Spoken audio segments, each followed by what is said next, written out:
Hello everyone, ఇంకో వీడియోతో మీ ముందుకు వచ్చేసాను. బీరకాయ శనగపప్పు కాంబినేషను ఎవరైనా తిన్నారా? తినకుంటే ఈరోజు ట్రై చేయండి. సూపర్ టేస్ట్ ఉంటుంది, చాలా బాగుంటుంది. 2 స్పూన్స్ ఆయిల్ అయితే వేసుకున్నాను. కొద్దిగంత జీలకర్ర కూడా యాడ్ చేసుకుందాం పోపులో.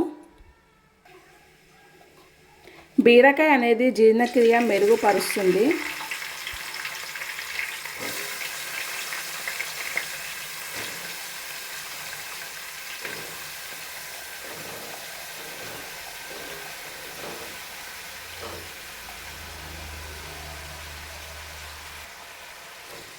బీరకాయ తింటే చాలా లాభాలు అనేది ఉన్నది. మనకు జీర్ణక్రియ మెరుగుపరుస్తుంది, అలాగే గుండెకు సంబంధించిన వ్యాధులు కూడా నయమవుతాయి. ఇంకా పాలించే తల్లులకు బీరకాయ కర్రీ పెడితే పాలు బాగా పడతాయని చెప్తారు.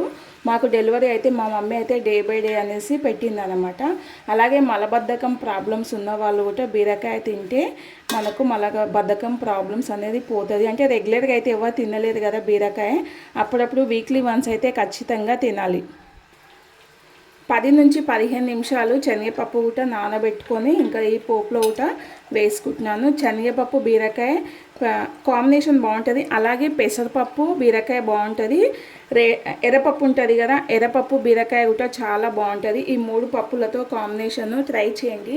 చాలా అంటే చాలా బాగుంటుంది. టేస్ట్ అయితే సూపర్ ఉంటుంది అనమాట. అయితే ఈరోజు నేను శనగపప్పుతో చేస్తున్నాను అనమాట. ఇలా ఇప్పుడు కొద్దిగా సేపు మనము దీంట్లో వాటర్ వేయాల్సిన అవసరం లేదు, బీరకాయ కాబట్టి వాటర్ అనేది వస్తుంది. మూత పెట్టుకొని ఒక 10 నుంచి 15 నిమిషాలు ఉడకపెట్టుకుందాం.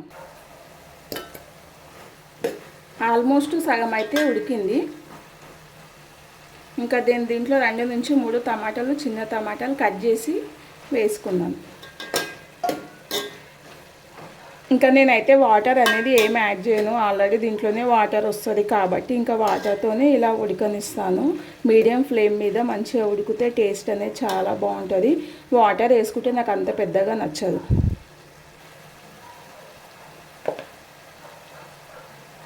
ఒక స్పూను అల్లం వెల్లుల్లి పేస్టు, సరిపడంత ఉప్పు, అలాగే కొద్దిగంత పసుపు. అల్లం వెల్లుల్లి పేస్ట్ అయితే ఇంట్లో పట్టించిందే, కారం కూడా బయట అనేది అస్సలు కొనం మేమైతే. అందుకే కారం కూడా నేను 1 టేబుల్ స్పూన్ అనేది వేసుకుంటున్నాను. ఎందుకంటే చిన్న కారం, పెద్ద కారం, మిర్చీలు 2 కలిపి మిక్సీ ఇది పొడి కొట్టిస్తాం కాబట్టి కొద్దిగా ఘాట్ అనేది ఉంటుంది కాబట్టి 1 స్పూన్ అయితే వేసుకుంటున్నాను. మీ ఇంట్లో కారంని బట్టి మీరు వేసుకోండి, టేస్ట్ని బట్టి. ఇంకొకసారి ఇదంతా కలుపుకొని మీడియం ఫ్లేమ్లో మళ్ళీ ఒక 5 to 6 మినిట్స్ ఉడకనిద్దాం, ఎందుకంటే మనం టమాటా వేసినాం కాబట్టి. ఇక చివరి ఘట్టం ఆసన్నం అయ్యింది. కొత్తిమీర, పుదీనా, కరివేపాకు అనేది వేసుకున్నాను.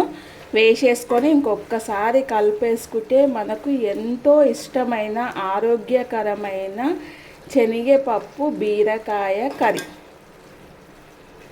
మీరు కూడా ట్రై చేయండి. ట్రై చేసి ఎలా వచ్చింది అనేది కామెంట్ చేయండి. మరి నా వీడియో ఎలా అనిపించింది ప్లీజ్ లైక్ చేయండి, సబ్స్క్రైబ్ చేయండి, పక్కనున్న బెల్ బటన్ నొక్కండి. ఇంకో వీడియోతో మీ ముందుకు వచ్చేస్తాను.